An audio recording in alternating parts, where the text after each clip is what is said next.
profetas à espada. Então Jezabel mandou uma mensagem a Elias para dizer-lhe: que os deuses me castiguem, se amanhã, a estas horas, eu não tiver feito com a sua vida o mesmo que você fez com a vida de cada um deles. Elias ficou com medo, levantou-se e, para salvar a vida, se foi e chegou a Berseba, que pertence a Judá. E ali ele deixou o seu servo. Ele mesmo, porém, foi para o deserto, caminhando um dia inteiro. Por fim, sentou-se debaixo de um zimbro. Digam comigo: sentou-se debaixo de um zimbro. Sentiu vontade de morrer e orou: basta, Senhor, tira a minha vida, porque eu não sou melhor do que os meus pais. Deitou-se e dormiu debaixo de um zimbro. E eis que um anjo tocou nele e lhe disse: levante-se e coma. Elias olhou e viu, perto da sua cabeça, um pão assado sobre pedras em brasa e um jarro de água. Comeu e bebeu e tornou a dormir. O anjo do Senhor voltou, tocou nele e lhe disse: levante-se e coma, porque a viagem será longa. Vamos ler todos juntos? Levante-se e coma, porque a viagem será longa. Então Elias se levantou, comeu e bebeu, e com a força daquela comida caminhou 40 dias e 40 noites até o Horebe, o monte de Deus. Tomai os vossos assentos, glorificando o nome daquele que vive e reina para todos sempre. Aleluia. Queridos, eu confesso que este texto me deixa muito intrigado. Por quê? O escritor de 1 Reis, ele menciona Elias a partir do capítulo 17. E quando lemos a história de Elias, é um pouco diferente do capítulo 19. No capítulo 17 nós vamos ver esse tesbita falando com ousadia, olhando nos olhos do rei Acabe, dizendo: não vai chover nos próximos anos, a não ser que eu diga. E esse que eu diga não é a palavra do Senhor, não, é a palavra de Elias. Porque no texto massorético nós não vamos ver Debar e Avé, e sim apenas Debar. Era a palavra do próprio Elias, olhando nos olhos do rei, dizendo: não vai chover, e detalhe, rei, a não ser que eu diga que chova. Tem que ser muito ousado e muito confiante, né? Alguém que não temia o que o rei poderia lhe fazer, mas acreditava e estava convicto justamente no Deus a qual servia. Só para você ter uma ideia, Elias é aquele profeta que profetiza algo ou fala algo com ousadia, e o Senhor Deus assina embaixo. Tamanha a intimidade do profeta com o Senhor. Nós vamos continuar vendo a história de Elias, que saindo da presença do rei, se esconde próximo ao ribeiro de Querite, e ali Deus, por causa da comunhão, da intimidade com o Senhor, o alimenta, enviando corvos, que levavam para Elias carne pela manhã e carne à noite. E Elias bebia da água fresca do ribeiro. Deus cuidando do profeta, Deus sustentando o seu servo nas suas poderosas mãos. Quem não se lembra quando ele, falando com a viúva, A viúva então abre o seu coração dizendo: meu senhor, só temos um pouquinho de farinha. Eu vou fazer aqui uma comida para o meu filho e para mim, e depois morreremos. E o profeta, confiando no seu Deus, ele diz: não, vocês primeiro farão para mim. Primeiro farão para mim, e depois façam para vocês. Não vai faltar farinha e nem azeite na botija. E o Senhor assinava embaixo. Israel temia esse profeta. O próprio Acabe o temia. E Elias também não temia Acabe, não temia sua esposa Jezabel, não temia os profetas de Baal e de Azerá, a ponto de desafiá-los, conduzindo-os para o Carmelo, onde o mesmo Elias os vencerá num total de 850 profetas. E apenas ele desafiando todos esses profetas de Baal e Azerá, onde o Senhor manifesta o seu poder, derramando fogo, consumindo o holocausto do altar, e mostrando para Israel que somente ele era Deus, era o Senhor. Mas no capítulo 19 nós vemos um Elias diferente. Um Elias que não parece ser aquele que olhou para o rei e disse: não vai chover nos próximos anos, a não ser que eu diga. Não parece ser o mesmo Elias que profetizou, dizendo que não faltaria azeite e farinha para aquela viúva e seu filho. Não parece ser o profeta que desafiou os 850 profetas e os matou. O Elias do capítulo 19 é um Elias que recebe a seguinte mensagem de um mensageiro enviado por Jezabel: diga a Elias, se eu não fizer com ele o que ele fez com os meus profetas, com os meus adoradores, que os deuses me castiguem, se eu não fizer o mesmo que ele fez com os meus profetas, eu o matarei. Talvez você esteja pensando: com certeza Elias, ele se levantou e disse para o mensageiro: rapaz, sai daqui e diga para a sua rainha que ela pode vir, trazer seu exército, trazer os seus adoradores, seus servos, pode trazer todos, porque eu confio no meu Deus. Não foi isso que Elias fez. E é isso que me intriga nesse texto, mas podemos extrair lições. Porque às vezes, amados, principalmente novos convertidos, acreditamos que seguir a Jesus é navegar no mar de rosas, que viver o Evangelho é viver um Evangelho de prosperidade e riquezas. Não. Às vezes somos surpreendidos por adversidades, nos encontramos em situações que nos faz pensar: será que Deus está comigo? Será que eu estou caminhando como Deus quer?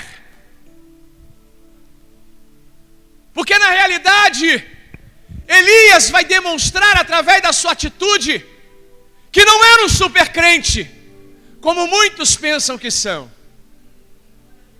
Que Elias era tão homem quanto eu e você. Um homem de Deus, um homem ousado, um homem usado poderosamente pelo Senhor, mas um homem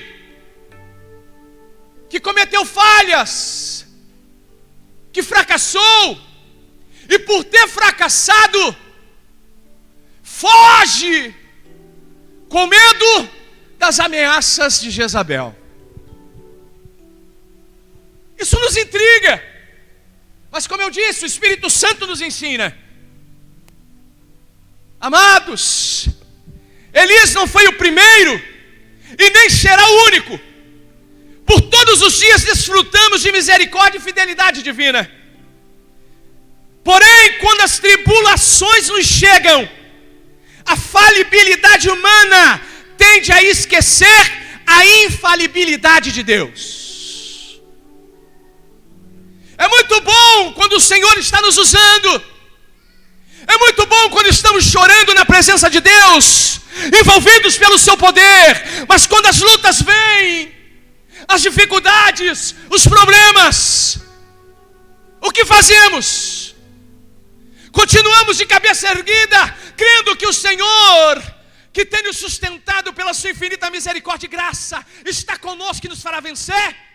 Ou a nossa atitude é fugir e abandonar a sua presença, abandonar a missão, porque estamos com medo de ameaças, porque não estamos suportando os problemas e as dificuldades do dia a dia? Antes que você tome essa atitude, meu querido irmão, eu gostaria que você lesse comigo, todos juntos, vamos lá? 1, 2, 3. A falibilidade humana tende a esquecer a infalibilidade de Deus. Vamos ler mais uma vez? 1, 2, 3. A falibilidade humana tende a esquecer a infalibilidade de Deus. Tiago, no capítulo 5, versículo 17, ele diz a seguinte coisa: Elias era homem semelhante a nós, sujeito aos mesmos sentimentos. Nas entrelinhas, Tiago está dizendo a seguinte coisa: Elias não era um super-herói, Elias não era um super-crente, Elias não era o bambambam. Elias era tão homem quanto eu e você. O que nos esquecemos quando somos afrontados pelas adversidades da vida é que não somos supercrentes. Achamos que podemos vencer, achamos que podemos... não, nada vai me derrubar. Ei, espere um pouquinho. Podemos fracassar. Pastor, mas eu tenho ouvido que o Senhor é aquele que nos concede a vitória. Sim, o Senhor sempre, sempre. A Bíblia diz que Ele nunca perdeu uma batalha. O nosso Deus é um Deus que tem nos guiado e nos mostrado do que é capaz para abençoar os seus filhos. Mas nós não estamos isentos de fracassarmos. Você não está isento de fracassar. Quem disse que crente não sofre derrotas? Que evangelho é esse que nós estamos ouvindo? Que o crente não é provado, que o crente não passa momentos difíceis, que o crente não sofre derrotas. Sofremos derrotas sim, mas tem um porém. Quando vencemos, glorificamos a Deus, adoramos ao Senhor, oferecemos a Ele o melhor louvor, aprendemos também nas nossas vitórias. Mas quando sofremos uma derrota, ou quando fracassamos, o Senhor também está nos ensinando. Digam assim comigo: a vida cristã, digam, a vida cristã é um eterno aprendizado. Aprendemos com as vitórias, mas aprendemos com as derrotas. Elias aprendeu desafiando o rei, desafiando os profetas, viu a manifestação de Deus, mas estava prestes a aprender também que ele não era um profeta que estava acima de todos, mas era um profeta que dependia de Deus. Oh, aleluia! Paulo escrevendo a Timóteo na sua segunda epístola, capítulo 2, versículo 13: se somos infiéis, Ele permanece fiel, pois de maneira nenhuma pode negar-se a si mesmo.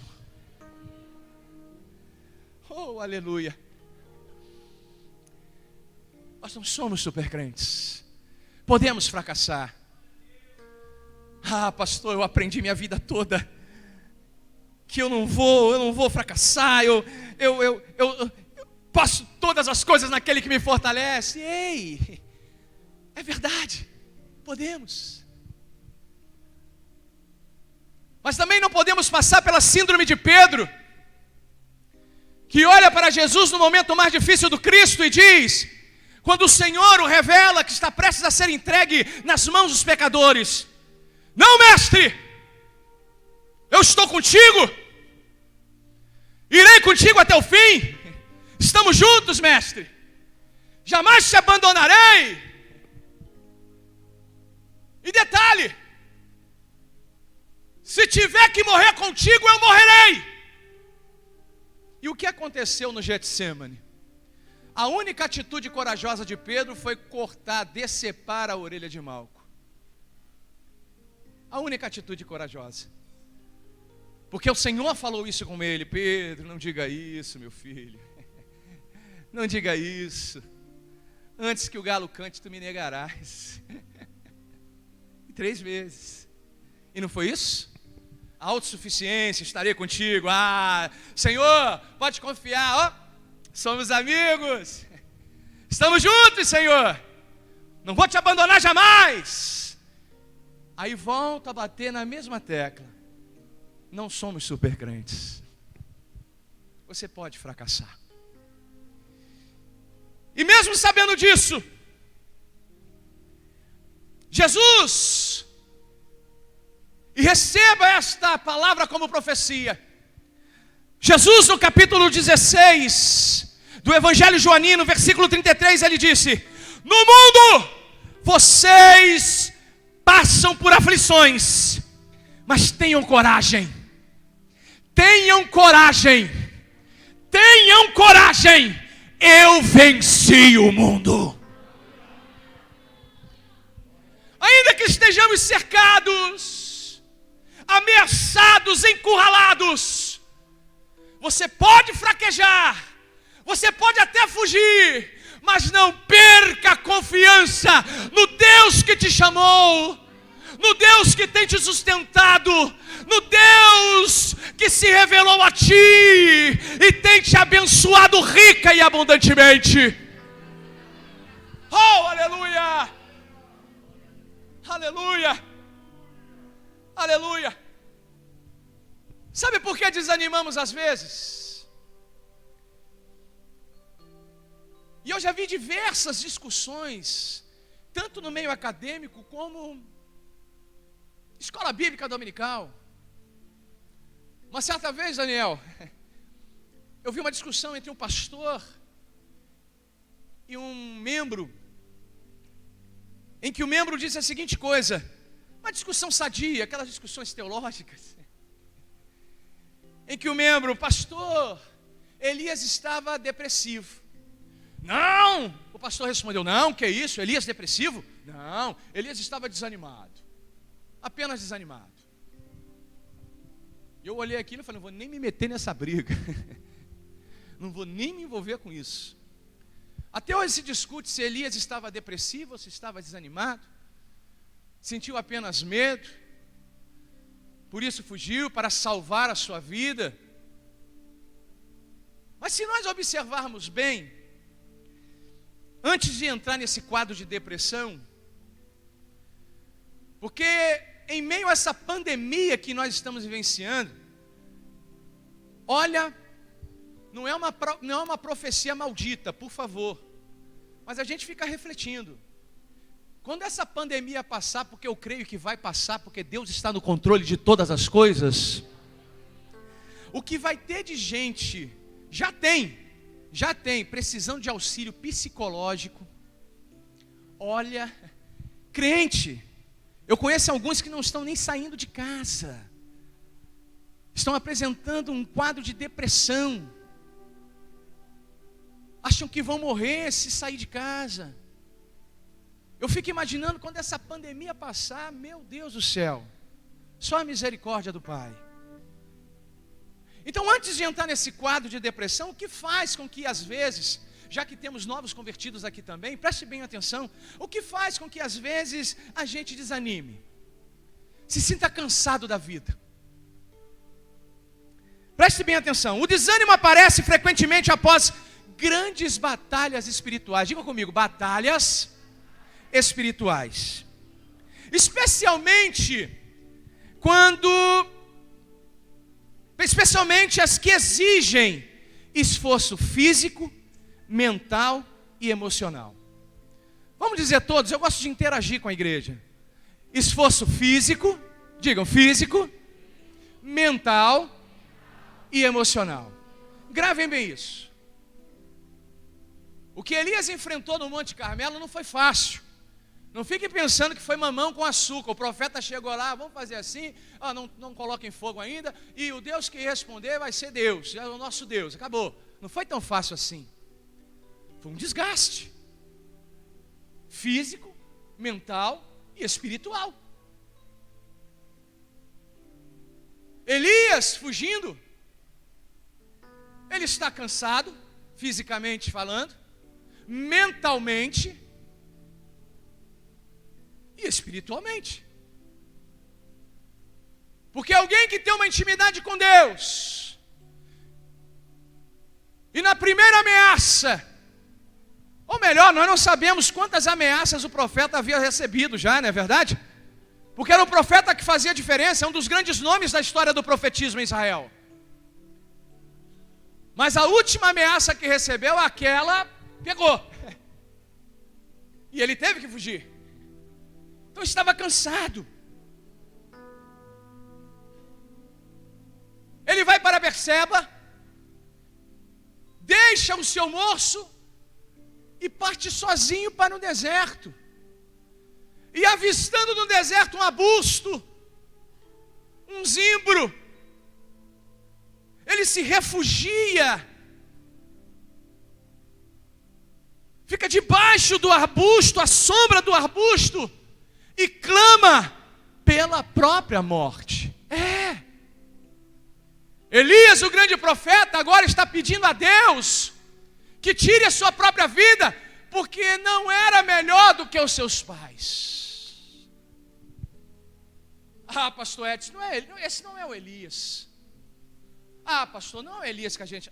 Não, esse daí que o senhor está falando é Elias? Era Elias. Alguns vão dizer, não, era desânimo. Mas estamos vendo um crente depressivo. Como assim? Quais são os sintomas da depressão? Tristeza e desânimo. Você já conversou com alguém algum crente depressivo, ou alguém que não professa a mesma fé que a nossa? Você já conversou com alguém que apresenta um quadro de depressão? Geralmente essa pessoa está o quê? Triste, desanimada, perde o apetite, vai emagrecendo, não é verdade? Perda de peso, sentimento de culpa. Olha aí, Elias, tira a minha vida, porque eu não sou melhor do que os meus pais. Eu fracassei, Senhor. Olha aí, um sintoma da depressão. Irritabilidade, falta de esperança. Jezabel vai me matar. Agora ela vai me matar. Quem vai me salvar? Eu vou fugir. Solidão. Eu vou deixar o meu servo em Berseba e vou continuar sozinho pelo deserto. E um forte desejo pela morte. Isso não é depressão? Sim ou não? Elias não está apresentando um quadro depressivo? Aí tem gente que diz, crente não fica depressivo. Quem disse isso? Principalmente quando nos envolvemos em grandes batalhas espirituais. Foi dito aqui nesta noite, ou melhor, em forma de canção nesta noite, que nós devemos orar de joelhos, que devemos caminhar de joelhos, que devemos estar de joelhos, porque se não orarmos, se não buscarmos a face do Pai, certamente cairemos, despencaremos, e os inimigos nos engolirão. E aí você vai ver crente depressivo na igreja, crente desanimado, crente triste, crente que não tem mais esperança, crente que está buscando, no lugar de buscar a face do Altíssimo, está buscando os símbolos da vida. Está se refugiando debaixo de um arbusto. E aí o salmista nos diz que aquele que habita no esconderijo do Altíssimo, à sombra do Onipotente, descansará.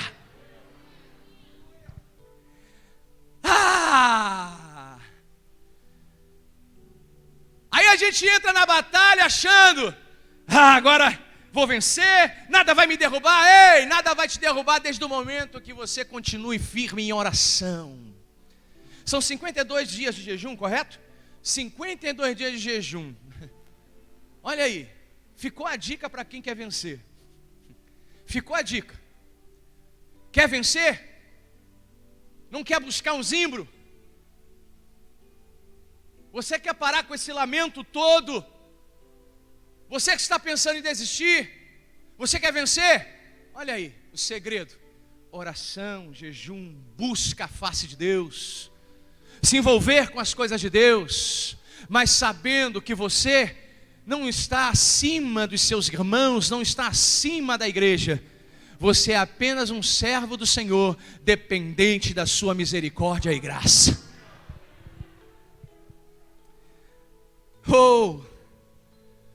E quando eu apresento esses sintomas, pastor, eu tenho andado assim. Aí Paulo escrevendo aos Efésios no capítulo 7, versículo 10, ele diz: fortalecei-vos no Senhor e na força do seu poder. Oh, aleluia!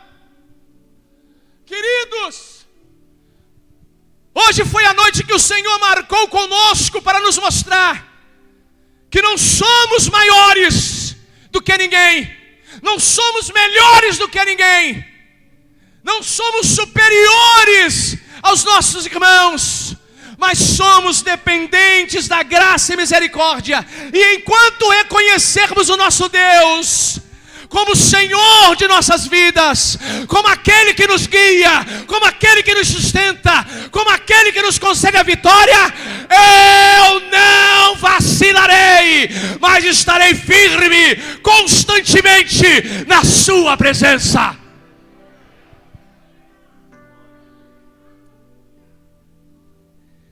A segunda coisa que o Senhor me ensina nesse texto: quando vier o fracasso, não seja mais duro do que Deus consigo mesmo. Vamos ler todos juntos? No 3? 1, 2, 3, leiam.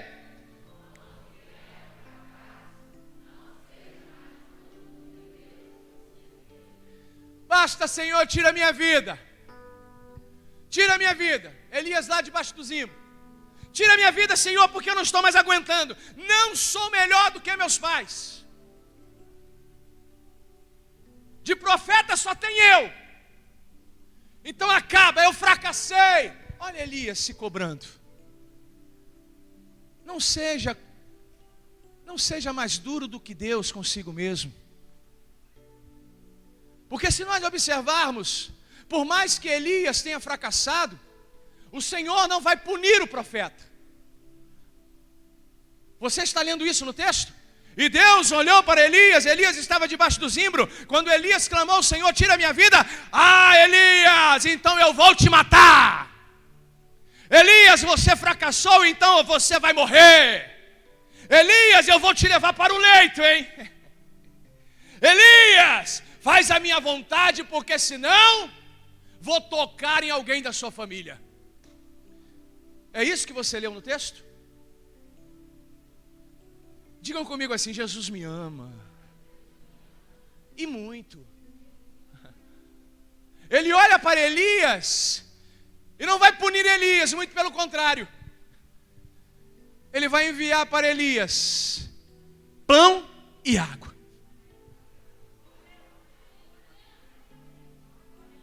Espera um pouquinho.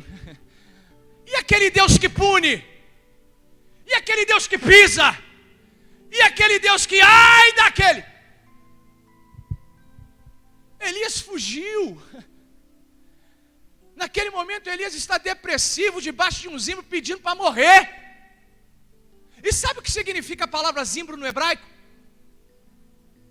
Vem do vocábulo rotem, que tem a mesma raiz de ratã. Ratã significa atar, amarrar, segurar, prender. Elias se refugiou num lugar em que ele estava preso, amarrado, preso e amarrado. A grosso modo, ele estava debaixo de um zimbro, ou havia se refugiado num lugar em que não iria conseguir se locomover. Mas Deus olha para Elias, e é assim. Quando nós não estamos mais suportando, o Senhor sempre envia algo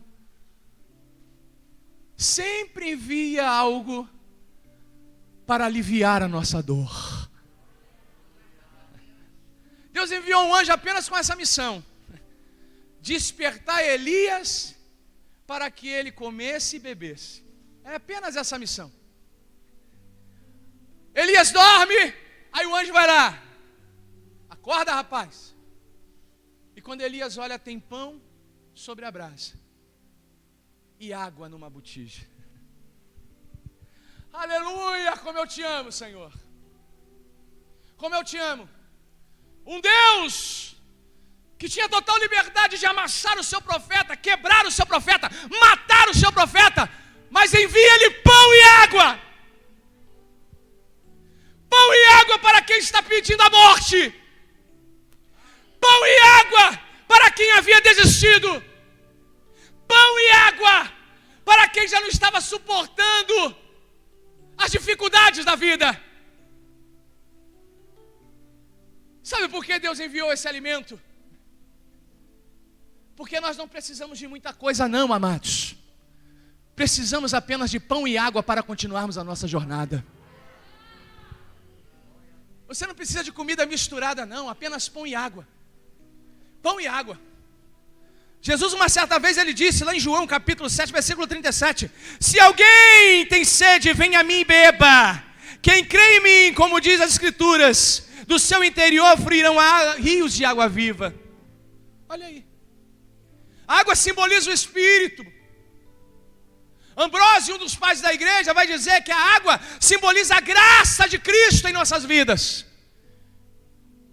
O pão, o próprio Cristo, em João capítulo 6, versículo 33, ele diz: porque o pão de Deus é o que desce do céu e dá vida ao mundo. O que eu preciso para continuar minha jornada, para continuar a minha caminhada, para eu sair debaixo do zimbro, continuar lutando e sabendo que o Senhor está comigo, para que eu continue buscando, continue orando, continue firme. Você precisa do pão que é o alimento de Deus.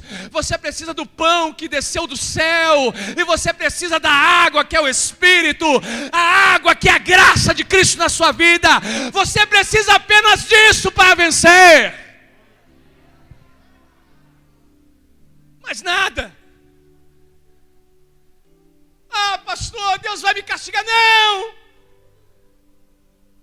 Como profeta do Altíssimo, eu vos digo nesta noite: o Senhor está te despertando para comer e beber.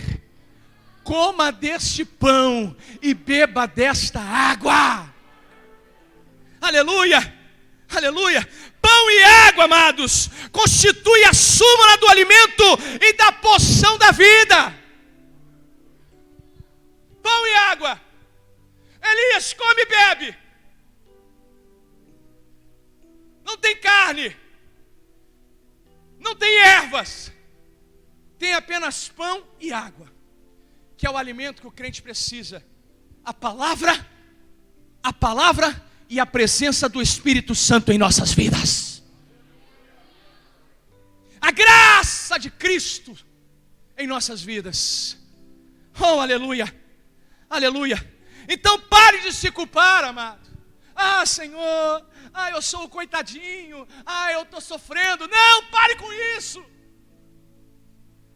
Se Deus não culpou Elias, e providenciou o alimento, você acha que Deus vai fazer o que com você, meu amado? Se Deus não castigou Elias, você acha que Deus vai fazer o que com você? Quando pecamos, quando fracassamos, a tendência é nos escondermos, é nos afastarmos. Não faça isso, mas abra o teu coração para o Senhor nesta noite, e esteja preparado, porque quando você despertar, haverá pão sobre a brasa, e água fresca para que tu bebas. Aleluia. O Salmo 103, versículos 13 e 14. Como um pai se compadece do seu filho, assim o Senhor se compadece dos que o temem, pois Ele conhece a nossa estrutura e sabe que somos pó. Oh, aleluia. Não imagine que Deus está com raiva ou desgostoso de você. O Eterno não o abandonou, mas tem o tratado com amor e compreensão. Nós temos um Deus que nos compreende. O escritor aos Hebreus vai dizer a seguinte coisa acerca de Jesus: que Ele é o nosso sumo sacerdote que se compadece das nossas fraquezas. Oh, glória a Deus. Nós temos um sumo sacerdote que, como um homem, sofreu o que você está sofrendo, sentiu o que você sente, e por isso se compadece de ti. Porque somente alguém, ou melhor, eu só posso me compadecer de ti se eu sentir na carne o que você sentiu. Nós temos um Deus compreensível, um Deus que nesta noite quer te ouvir, quer ouvir o teu coração, quer ouvir o teu coração. Antes mesmo de pedir a morte, apresente ao Senhor o teu problema, apresente ao Senhor, e as mãos misericordiosas do nosso eterno Pai estarão te levantando, te reerguendo, para que tu continues fazendo a vontade dEle. Aleluia. Não permita, amados, não permita que as suas emoções distorçam sua visão acerca da sua esperança. Terceira coisa que o Senhor me ensina nesse texto, já estamos caminhando para o final. Quando nos sentirmos fadigados, cansados dessa vida, lembremos-nos de que o propósito de Deus para ti ainda não está terminado. Vamos ler todos juntos, para vocês gravarem isso bem? No 3, 1, 2, 3. Quando nos sentirmos fatigados, cansados dessa vida, lembremos-nos de que o propósito de Deus para ti ainda não está terminado.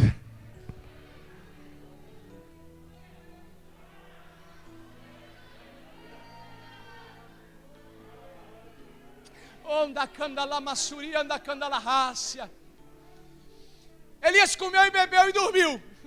Dormiu de novo. Agora Deus vai castigar, agora Deus vai pesar a mão. Ah, não temos dúvidas. Deus agora vai pesar a mão em Elias. Não, mandou. Vai lá, anjo, de novo. Desperta esse cabra. Agora diga o seguinte para ele: que a caminhada é longa. Manda ele comer e beber. E diga que a jornada é longa. Ainda tem muita coisa para eu realizar através dele. Acorda, meu filho. Olha, come, bebe, porque a jornada é longa, muito longa. São aproximadamente 320 quilômetros até o Horeb. É lá que Deus quer falar contigo. Se você observar, Deus está enviando apenas um anjo. Não é verdade? É o anjo que toca em Elias, é o anjo que manda Elias comer. Mas lá no Horeb, o Senhor está aguardando o profeta para falar olho no olho com ele. O monte da revelação, olha aí. O monte da revelação o espera. Mas antes, ele precisa se alimentar bem. 320 quilômetros de caminhada até o Horeb. Tem que comer bem. E o Espírito Santo me ensinou mais uma lição importante. E eu lembrei, inclusive, de um missionário que foi para a Índia no século XIX, o Henry Martin. Ele disse uma certa vez: enquanto Deus tem uma obra para eu fazer, não posso morrer. Enquanto Deus tem uma obra para eu fazer, não posso morrer. Não posso. Dificuldades vão nos cercar. Muitas vezes vamos nos achar como Elias. Aí ele finaliza dizendo: até mesmo debaixo de um zimbro, mas Deus está no controle. Século XIX, esse missionário foi feliz ao dizer que ele não podia morrer, porque Deus ainda tinha muita coisa a realizar na vida dele. E foi isso que Deus fez com Elias. Levanta-te, rapaz. Quem é que está falando comigo? Sou eu, anjo, fui enviado por ele. Come e bebe, a jornada é longa. E o que o Espírito Santo está dizendo para ti? O que ele está revelando para ti nessa noite? Querido, coma, beba, se prepare, não desista, não fique cabisbaixo, não se entregue, porque a tua jornada é longa. Tem muita coisa que o Senhor ainda vai fazer na sua vida. Tem muita coisa que o Senhor vai realizar através de ti. Tem muita vida, esperando ouvir a voz de Deus através de ti. Então não desista, querido. Não pense em largar o remo, mas creia. Porque enquanto você estiver convicto dos propósitos de Deus na tua vida, você conseguirá caminhar, mesmo que esteja no deserto, até chegar ao monte da revelação de Deus. E não tem outra. Quando Deus fala, não há quem fique prostrado. Isaías no capítulo 43, versículo 5, o Eterno disse: não tenha medo, porque eu estarei com você. Não é sentado à beira do caminho que vamos vencer.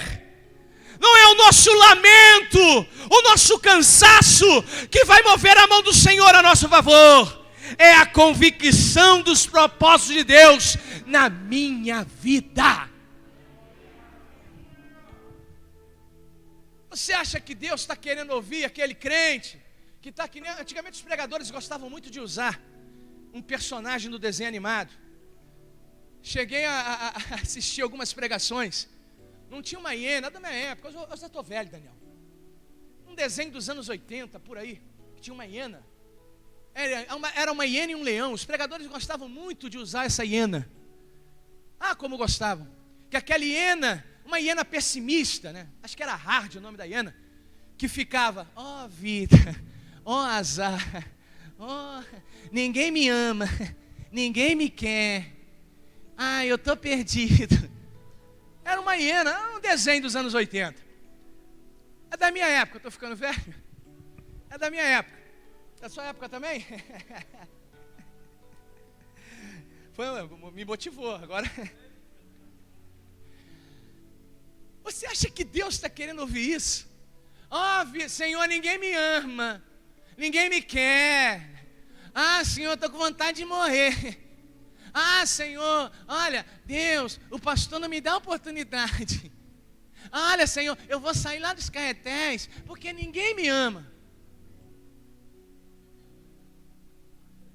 Queridão, deixa eu falar uma coisa para você.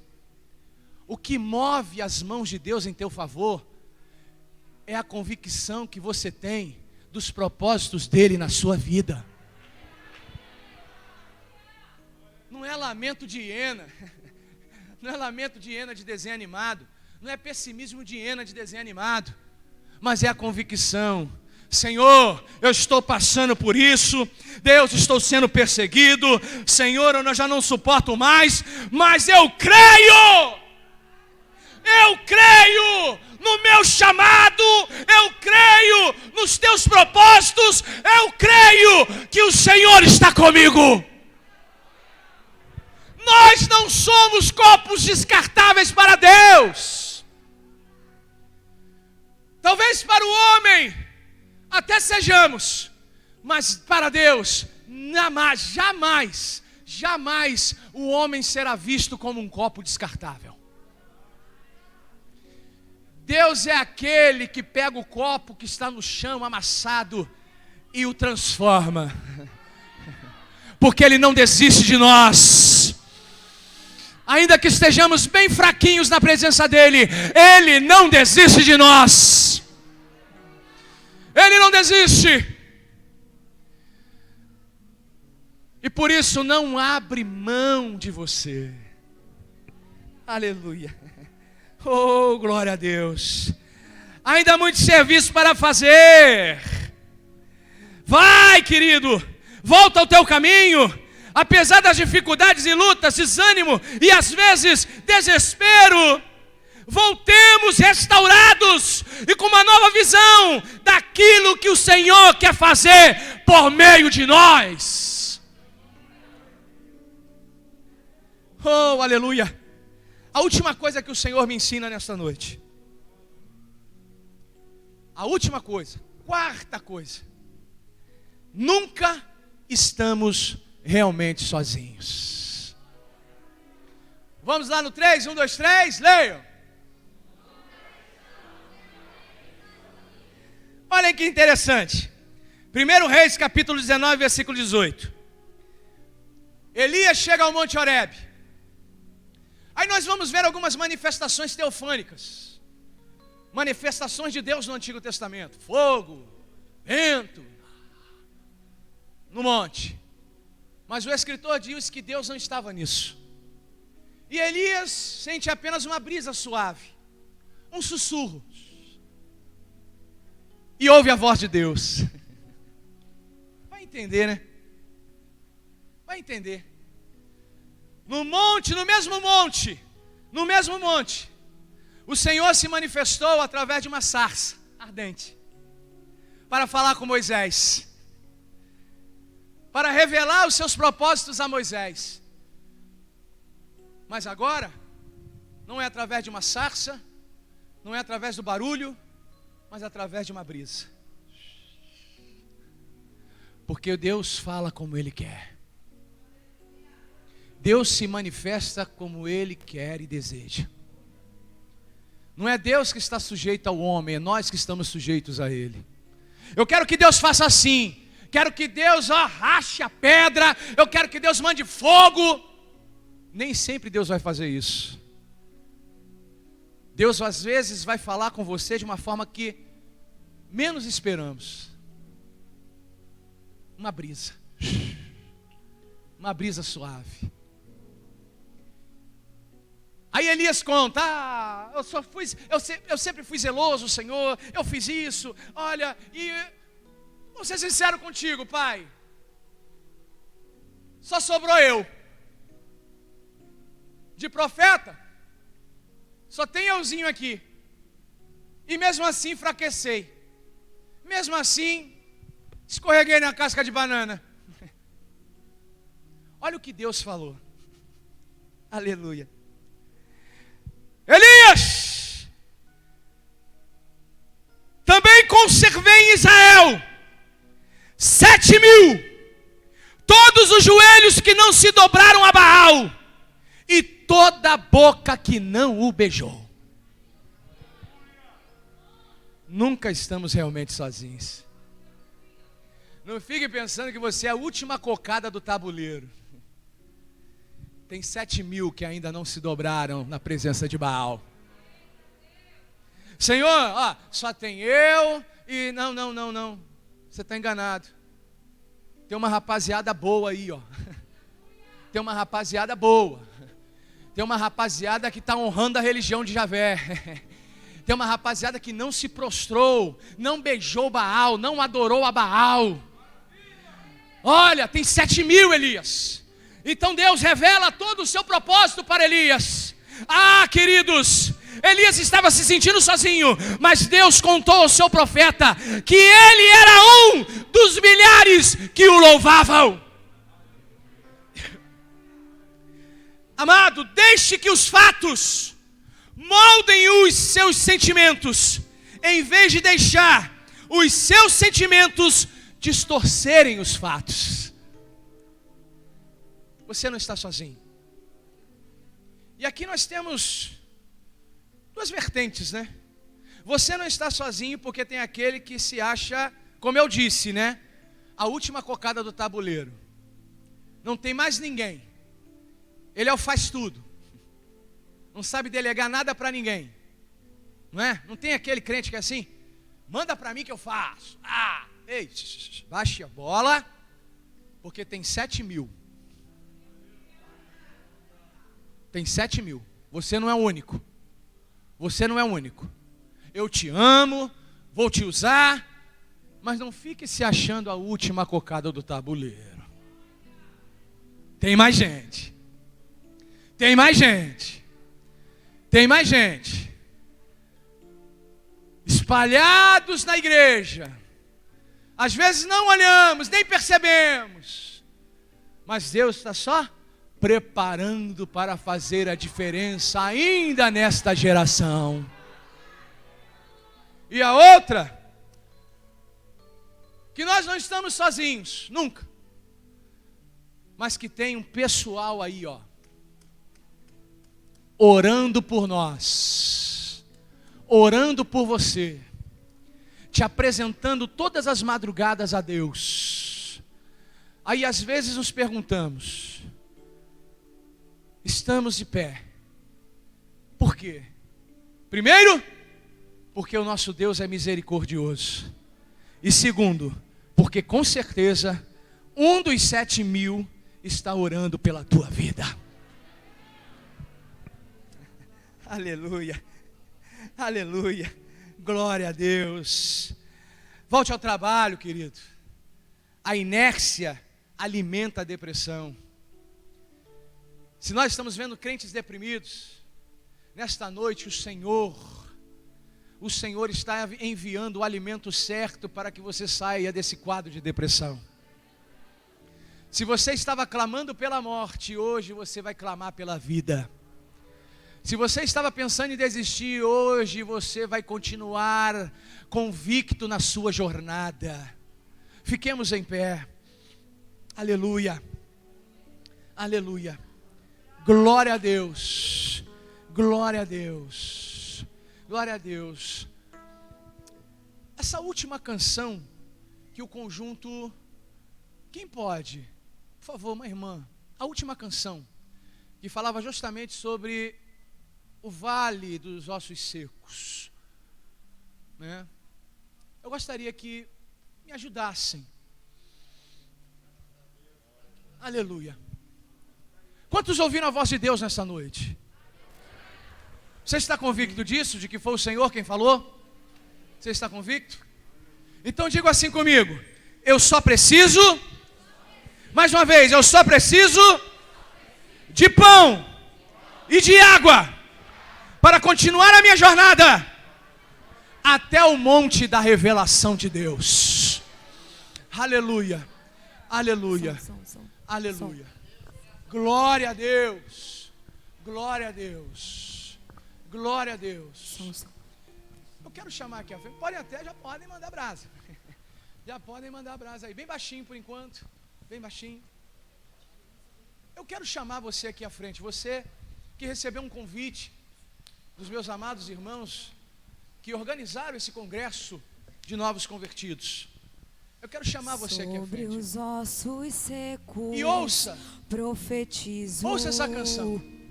Olha o que Deus quer fazer com você. Levanta-te e andas em nome do Senhor. Oh, aleluia. Sobre os ossos secos determino Você que está se sentindo cansado. Oração de vidas. Você que veio desesperado para ouvir a voz do teu Deus. Olha o que o Senhor te diz. Levanta. Levanta. E anda. Oh! Agora. Levanta. Aleluia. E anda. Agora. E vai. Se Deus é contigo, se levanta e vai. Oh! Não temas o mundo. Se Deus é contigo, se levanta e vai. Saia do seu lugar, meu querido. Pare de lutar. Se Deus é contigo, O Espírito Santo te chama. O Espírito Santo que é o único que convence o homem do pecado e da justiça e do juízo. te coraja e vai. Nesse Sai do seu lugar. vale nunca mais. Aleluia. E nunca mais permitas que o inimigo roube a sua. Olha o que o Espírito te diz. Nunca mais desista de lutar por coisas tão banais. E nunca mais Nunca mais. despreze a tua cruz, mas prossiga sempre em frente, sempre olhando pra Jesus. O Senhor quer te colocar de pé. O Senhor tem novidade pra tua vida, pro teu ministério. Levanta! Sobre os ossos secos profetizo. O Senhor te chama. Levanta-te, andas em nome. Onde está a do primeira Senhor. pessoa para Jesus nessa noite? Onde está você, meu amado? Sobre os ossos secos. Se tem alguém na galeria, vem correndo. O Senhor quer te abraçar. Em nome de Jesus. Talvez eu não possa te dar esse Restauração abraço de vida. devido às circunstâncias. A cura em Mas o Deus. Senhor, Levanta. olha o que Ele diz. Levanta-te Levanta. e anda. E anda agora. Levanta e anda agora. E vai. Se Deus é contigo, se levanta e vai. Não temas o mundo. Se Deus é contigo, se levanta e vai. Não deixe o zimbro te prender.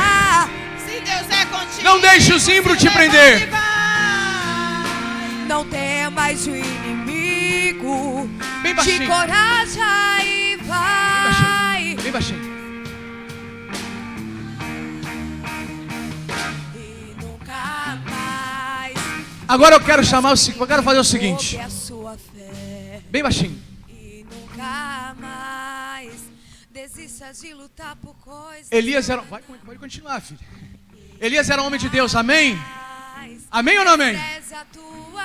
Elias tinha intimidade com Deus, amém ou não amém? Mas chegou um momento em que ele se encontrava o que? Cansado, fatigado, quase desistindo. Não é verdade? Ele quer te ver de pé. Ele quer que você faça E quem nesta diferença noite está na nossa mesma geração. situação de Em nome de Elias? Jesus, levanta. Porque às vezes nós estamos cantando, estamos na obra, mas estamos Levanta. sentindo o peso das grandes batalhas, Levanta. precisando de uma nova unção para continuarmos a nossa jornada. Quem está precisando ser renovado nesta noite, sai do seu lugar. Pode ser você do conjunto, meu querido, ou da própria igreja. Sai do seu lugar, eu quero orar por você. Você que precisa de um renovo espiritual, você que precisa se levantar, você que precisa se alimentar, sai do seu lugar. Porque não sabemos, queridos pastores, às vezes estamos vendo uma pessoa cantando, uma pessoa pregando, mas só Deus sabe como ela está.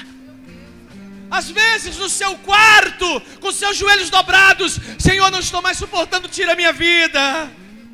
Tira minha vida, meu Pai. Não sou melhor do que os meus irmãos. Eles trabalham melhor do que eu.